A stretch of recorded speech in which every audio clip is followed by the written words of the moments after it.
Imagine a time when women were expected to be demure, obedient, and confined to strict societal roles. Now, imagine a woman who rode horses like a man, dueled with swords, sang like an angel, and scandalized all of France with her lovers, both male and female. This is the unbelievable story of Julie d'Aubigny, better known as La Maupin. Born around 1670, Julie d'Aubigny's childhood was anything but typical.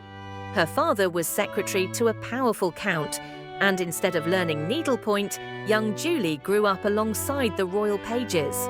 This meant sword fighting lessons, riding, and an education usually reserved for boys. She became a master of the blade, a skill that would define her legend. After a brief, unhappy marriage, La Maupin decided domesticity wasn't for her. She ran off with a fencing master, earning money by performing dueling exhibitions and singing in taverns. It was here, on the fringes of society, that she honed both her voice and her sword-fighting prowess. She often dressed as a man, challenging anyone who dared to question her. Her talent couldn't be ignored for long. La Maupin joined the prestigious Paris Opera, where her mezzo-soprano voice captivated audiences. She became a star, but her wild ways didn't stop.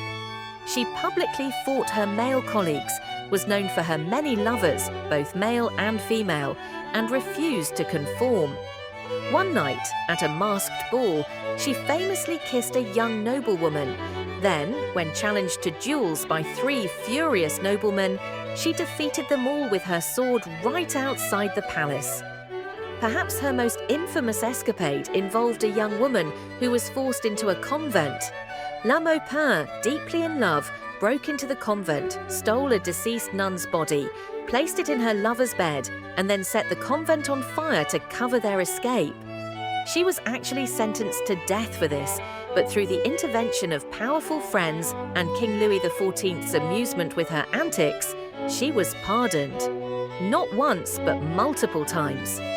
Despite her scandalous reputation, La Maupin was genuinely talented. Her final great love was Madame la Marquise de Florensac, with whom she lived openly for a few years. But tragedy struck when the Marquise died young. Heartbroken, La Maupin retired from the stage, disappearing into a convent, where she herself died just a couple of years later, around 1707, at the young age of 33 or 34.